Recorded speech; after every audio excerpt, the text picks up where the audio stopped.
الحمد لله رب العالمين والصلاة والسلام على سيد المرسلين ما بعد فأعوذ بالله من الشيطان الرجيم بسم الله الرحمن الرحيم الصلاة والسلام عليك يا رسول الله وعلى آلك وصحابك يا حبيب الله.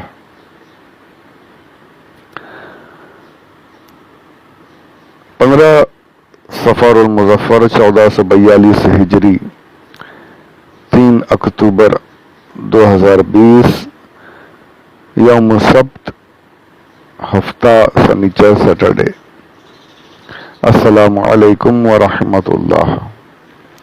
حضرت عثمان غنی رضی اللہ تعالیٰ عنہ کے خلاف ہونے والی سازشوں کا سلسلہ آپ کی خدمت میں اس کے پہلے والے آڈیو میں مختصراً بہت ہی مختصراً عرض کیا ہے اور وہی شارٹ میں ہی رہے گا زیادہ ڈیٹیل میں جانے کا، کیونکہ پھر وہ میرے اندر اتنی صلاحیت بھی نہیں کہ میں اتنے جو ہمارے مقررین کا انداز ہوتا ہے ویسا انداز اپنا سکوں. میں بس ایک عام طور پر آپ لوگوں کی خدمت میں پیش کرتا ہوں باتیں، اور بہت سے ہمارے بھائی جانتے بھی ہوں گے پہلے سے، اس لیے بس شارٹ میں چل رہے ہیں. بس مقصد اصل یہ ہے کہ ان اللہ والوں کے، ان اللہ کے چہیتوں کے تعریف کرنے والوں میں، ان کے غلاموں میں نام شامل ہو جائے. بس اتنا بھی ہو گیا. اللہ قبول فرما لے. یہ معزز ہستیاں قبول کر لیں تو انشاءاللہ اپنا دنیا اور آخرت دونوں جہاں میں بیڑا پارے انشاءاللہ. اللہم آمین بجاہ النبی الامین صلی اللہ علیہ وآلہ وسلم. خیر، اب یہ خطوط کا جو سلسلہ جو چل رہا تھا، یہ خط حضرت عثمان غنی رضی اللہ تعالیٰ عنہ کی بارگاہ میں آئے. آپ بڑے حیران ہوئے کہ اتنے، میں نے یار اتنا اچھا ایماندار، اتنے اچھے لوگ، پارسال پرہیزگار میں نے گورنر مقرر کیے، یہ خط آ رہے ہیں کہ ظلم کرتے ہیں، انصاف نہیں کرتے. تو اس کا کیا جائے؟ تو جہاں جہاں سے خط آیا تھا نا، آپ نے ان لوگوں کو رپلائی کیا، سب کو رپلائی بھیجا کہ جس گورنر نے جس کے اوپر بھی ظلم کیا ہے، انصاف نہیں کیا، صحیح فیصلہ نہیں کیا، وہ سارے لوگ اس سال حج پر ضرور آئیں. سب لوگ آئیں. اور میں تمام گورنرز کو بھی بلا لیتا ہوں، دیکھتا ہوں کیا بات ہے، سامنے سامنے بات کریں گے. آپ نے رپلائی بھیج دیا. اب جھوٹے تھے، سامنے کیا آتے؟ کوئی بھی نہیں آیا. کوئی نہیں آیا. حضرت عثمان کے جو گورنرز تھے، جو حاکم تھے، وہ سب موجود ہوئے، آ گئے بارگاہ عثمانی میں، اور یہ جھوٹے کوئی نہیں آیا. تو پتہ چل گیا جھوٹے ہیں یہ. سب نے عرض کی، یا خلیفۃ المسلمین، ہم لوگ کوئی نا انصافی نہیں کرتے، ہم نے تو انصاف کے ساتھ کام لیا، کوئی ظلم نہیں کرتے، یہ سب ساری جھوٹی باتیں. آپ نے سب کو واپس بھیج دیا اپنے اپنے عہدے پر. یہ معاملہ اس وقت کے لیے رفع دفع ہو گیا.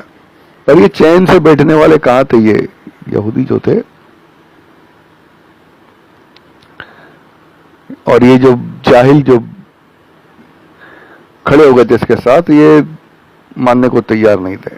اور وہ شیطان کہاں چھوڑتا ہے، وہ تو وسوسے دلوں میں پیدا کرتا رہتا ہے.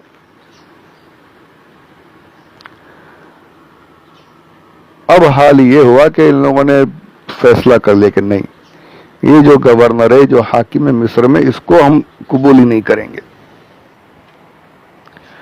اس کو ہٹا کر ہی رہیں گے. یعنی ان کا اصل مقصد تو حضرت عثمان غنی رضی اللہ تعالیٰ عنہ تھے، انہیں ٹارگٹ کرنا تھا. شروعات یہاں سے کی تھی انہوں نے کہ بولے مصر کا جو گورنر ہے یہ صحیح نہیں، اس کو ہم ہٹا کر رہیں گے. پھر خط بھیجے. بلکہ حال یہ ہوا کہ اب خط سے زیادہ لوگ جو تھے، تقریباً ہر طرف سے جمع ہو کے 1000 کی تعداد سے اوپر ہو گئے تھے. اس وقت میں بہت ہوتی.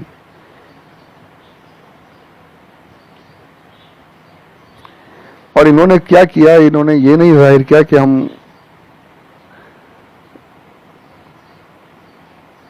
حضرت عثمان رضی اللہ تعالیٰ عنہ کے پاس بغاوت کے طور پر جا رہے ہیں. انہوں نے یہ ظاہر کیا کہ ہم زیارت نبی کے لیے، حج کے لیے، عمرہ کے لیے جا رہے ہیں. اور اس طریقے سے ایک ساتھ آئے اور انہوں نے مدینہ المنورہ کو گھیر لیا. اب کھل کر آ گئے سامنے. تعداد بڑھ گئی نا. یہ ہمیشہ ہوتا ہے، جو بھی فرقے ہوتے ہیں نا، جب تک چھوٹے رہتے ہیں آواز نہیں نکالتے، اور جیسے جیسے تعداد بڑھتی جاتی ہے ان کی آواز نکلنا شروع ہوتی ہے. پہلے دب کے کام کرتے رہیں گے، جیسے جیسے ان کے جاہل ماننے والے بڑھتے جاتے ہیں یہ ان کی آواز بڑھتی جاتی ہے، گمراہی بڑھتی جاتی ہے.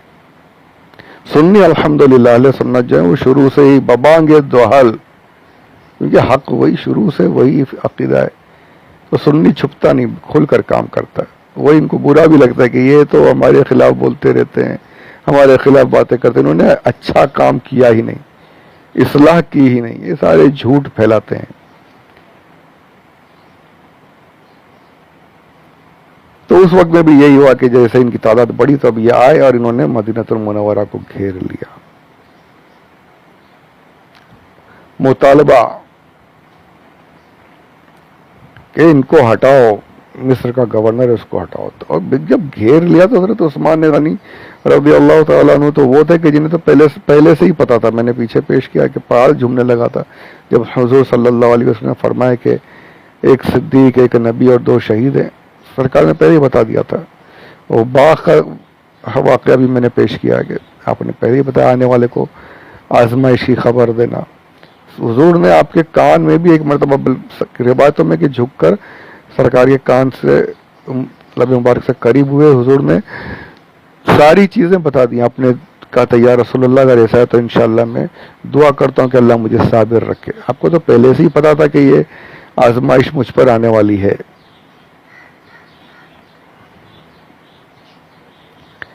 تو یہ آزمائش کا دور، گھیرا بندی شروع ہو گئی، محاصرہ کر لیا گیا مدینہ المنورہ کا. یہ وہ تھے جو اپنے آپ کو مسلمان کہتے تھے. دیکھیے ذرا، یہ تو کچھ بھی نہیں ہے. جب یہ واقعہ کربلا کے بعد تو یزیدیوں نے مدینہ المنورہ میں صرف داخل نہیں ہوئے بلکہ بے حرمتی کی بھی انتہا کر دی. وہ ساری چیزیں تو ابھی اس وقت واقعہ سب کو پتا ہے کیا کچھ ہوا. یہ اپنے آپ کو مسلمان کہنے والے یہ کر رہے تھے کام. تو آج بھی دیکھیے منافقین جو ہے اپنے آپ کو مسلمان ہی کہتے ہیں اور نقصان اسلام کا کر رہے ہیں.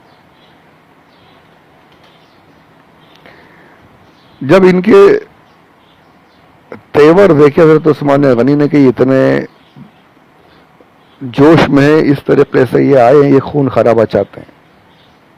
اور یہاں پر مدینہ المنورہ کے بھی آپ کے جو حامیان تھے، جو آپ کے چاہنے والے تھے، جو مسلمان تھے، وہ بھی تلواریں لے کر کھڑے تھے کہ اب ان کو دیکھ لیں گے. آپ نے منع فرمایا، کیا کر رہے ہو؟ بالکل نہیں، کسی بھی مسلمان کا خون نہیں بہے گا. میری خاطر کسی کے خون کا ایک قطرہ بھی نہیں بہے گا. کوئی مسلمان میری خاطر قتل نہیں کیا جائے گا. حضرت علی سے کہا آپ جائیے، پوچھئے کیا بات ہے، معلومات کیجئے کیا چاہتے ہیں. میں ان کی بات مان لیتا ہوں، ان کو فتنہ انگیزی سے روک دیتا ہوں. کیا چاہتے ہیں پوچھ کر آئیے. کیونکہ حضرت علی رضی اللہ تعالیٰ عنہ کا مقام ہر طرف جو تھا، یہ اپنے آپ کو کہتے تھے ملک مان چاہنے والے اس لیے ہٹانا چاہتے. دونوں ہی گروپ جو یعنی یہاں پر مسلمانوں میں تو حضرت علی کی عزت کوئی تھا ہی نہیں اس وقت میں، آپ سے برتر تمام صحابہ آپ کی عزت کرتے تھے. حضرت علی رضی اللہ تعالیٰ عنہ گئے، کیا بات ہے، کیا چاہتے ہو؟ ان کا جو بڑا تھا، ہم کو یہ جو انہوں نے خلیفہ مقرر کیا ہوا، حاکم مقرر کیا، گورنر، یہ ہمیں نہیں چاہیے، یہ صحیح نہیں ہے، ٹھیک نہیں ہے، ان کو ہماری جگہ سے ہٹا دو. ان کو ہٹاؤ ان کی جگہ سے اور ہم اپنے ساتھ آدمی لائیں محمد بن ابو بکر، ان کو ہمارے اوپر گورنر مقرر کرو. تو ہم خاموش ہو جاتے ہیں. حضرت عثمان کو جب پتا چلا، آپ نے ٹھیک ہے بالکل کوئی بات نہیں، خون خرابے سے بچنا ہے تو کوئی بات نہیں، میں ان کو ہٹا دیتا ہوں ان کی جگہ سے، آپ محمد بن ابو بکر کو بنا دیجئے اپنا گورنر، آپ لوگ فتنہ مت کیجئے. آپ نے ایک خط لکھ کر دے دیا کہ اب سے آپ لوگ یہ لے جائیے، میرا خط ہے، مصر پہنچ کر، ایجپٹ پہنچ کر جو وہاں کے گورنر ہیں ان کو دے دینا، وہ اپنی جگہ سے ہٹ جائیں گے۔ اب ان لوگوں نے گھیرا بندی ختم کی اور اپنے راستے روانہ ہوئے، مصر کی طرف نکل پڑے۔ اور سازشیں یہاں پر مدینہ المنورہ میں بھی سازشیں جاری تھیں۔ دشمنی کیسے کیسے چھوٹی چھوٹی باتوں کو لے کر لوگ دشمن ہو گئے تھے۔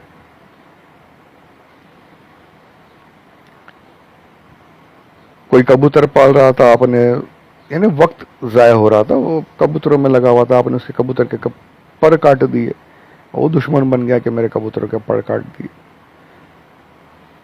کوئی غلیل چلا رہا تھا، بیکار میں باتیں ہو رہی تھیں، آپ نے دیکھا اس کے پتھر تو کسی کو بھی لگ سکتے ہیں، آپ نے اس کی غلیل توڑ دی، وہ دشمن بن گیا۔ یعنی چھوٹی چھوٹی باتوں کو لے لے کر دشمنی آپ کے خلاف بڑھتی جا رہی تھی۔ اور وہاں پر ابن سبا کی یہ حرکتیں، یہاں پر مروان بھی تھا۔ جب یہ قافلہ، مصریوں کا قافلہ جب لوٹ رہا تھا، مروان کو موقع مل گیا، اس نے آپ کے غلام کو، جو حضرت عثمان غنی کا غلام تھا، اسے اب کیسے اپنی طرف کیا، کیا کیا، وہ ساری باتیں یہاں موجود نہیں ہیں، کچھ باتیں ہوں گی، سیکریٹس ہوں گے غالباً، جو یہ اس کے ساتھ ہو گیا۔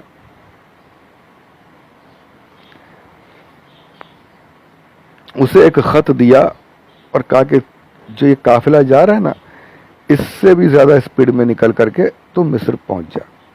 اس کا مقصد کیا تھا؟ کہ مقصد صرف اتنا تھا کہ یہ چاہتا تھا کہ یہ قافلہ اسے دیکھ لے، کیونکہ راستہ وہ ایک ہی راستہ تھا، اسی راستے سے اس نے بھیجا۔ قافلہ تو اپنی نارمل اسپیڈ میں چل رہا تھا، یہاں پر یہ تیزی سے بھگایا اس نے اونٹ کو، بہت اسپیڈ میں جا رہا تھا۔ لوگوں نے دیکھا کہ ایک اونٹ والا ہمارے بعد نکلا ہے، مدینہ المنورہ سے ہی آ رہا ہے اور اسی طرف جا رہا ہے جس طرف جو مصر کا راستہ ہے، وہ بھی اتنا فاسٹ، سپر اسپیڈ میں۔ انہوں نے کچھ شک ہوا، کہا اسے پکڑ کے لاؤ یہاں پہ۔ کچھ لوگوں کو بھیجا، سب بھاگتے ہوئے تیز رفتار اونٹوں پر، گھوڑوں پر پہنچے اور اسے گھیر کر واپس لائے۔ کہا کون ہے تو؟ اگر نام بتایا، میں حضرت عثمان کا غلام ہوں۔ کہاں جا رہا ہے؟ اس کا مقصد تو یہی تھا نا، وہ تو سب کچھ بتانا ہی چاہتا تھا۔ کہاں جا رہا ہے؟ بولے مصر جا رہا ہوں۔ کیا کرنا ہے وہاں پہ؟ حضرت عثمان کا خط ہے، وہ خط دینا ہے۔ کس کو دینا ہے؟ جو گورنر ہے اس کو دینا۔ مطلب گورنر تو ہمارے ساتھ ہے، نہیں یہ نہیں، وہ جو وہاں پر گورنر ہے نا ان کو دینا ہے۔ اب لوگوں نے کہا ارے ابھی تو ہماری بات ہوئی کہ وہ گورنر سے ہٹ رہے ہیں اور یہ کیا ہو رہا ہے؟ لا خط ہم کو بتا، دیکھیں کیا لکھا ہے۔ انہوں نے خط لے دیکھا اور تو پڑھا، تو اب تو سمجھ لیجئے کہ آخری جو نقصان ہونا تھا وہ ہو چکا۔ خط میں اس طریقے سے لکھا تھا کہ یہ میں عثمان تمہارا خلیفہ، میں تمہیں یہ حکم دیتا ہوں کہ یہ خط جب تم پڑھو اور اس کے بعد تمہارے پاس یہ جو مصری میرے پاس آئے تھے محمد بن ابو بکر کو لائیں گے کہ ان کو خلافت دے دو، حکمرانی دے دو، گورنرشپ ان کو دے دو، خود ہٹ جاؤ۔ یہ خط لے کر آئیں گے تو تم فوراً محمد بن ابو بکر کو قتل کر دینا۔ اور اس کے ساتھ ساتھ 7 نام اور دیے، جو اس مجمع کے بڑے تھے نا، 7 لوگ، ان 7 کے نام دیے کہ یہ بھی جائیں گے، ان کو بھی مار دینا، قتل کر دینا۔ ایسا خط میں لکھا ہوا تھا۔ یہ مروان کا، یہ سب ملے ہوئے تھے نا، ابن سبا اور یہ مروان وغیرہ، مروان کی حرکت۔ اب تو لوگ جو تھوڑے نرم پڑے تھے، اب تو بالکل بات سر سے گزر چکی کہ ہمارے ساتھ یہ معاملہ کیا کہ ہاں ٹھیک ہے مان گیا، تم انہیں گورنر بنا دو، اور یہاں پر خط میں لکھتے ہیں کہ اسے قتل کر دو۔ اب تو یعنی بالکل پیٹرول میں آگ لگ گئی، اب نہیں چھوڑیں گے، اب تو ان کو ہٹانا، گورنر وغیرہ رہنے دیجیے، اب تو عثمان کو ہی ختم کر کے دم لیں گے، یہ ہمارے ساتھ ایسے ہی کام کرتے ہیں۔ دو ڈبل پالیسی کریں گے. حالانکہ حضرت عثمان غنی رضی اللہ تعالیٰ عنہ کو اس کے بارے میں بھنک بھی نہیں تھی اور یہاں پر یہ آگ بھڑک گئی. اب یہ لوگ مصر جانے کی بجائے دوبارہ مدینہ منورہ کی طرف لوٹ پڑے. اب یہ لوٹے ہیں تو اس کے بعد پھر کیا ہوا انشاءاللہ اس کے بعد کے واقعات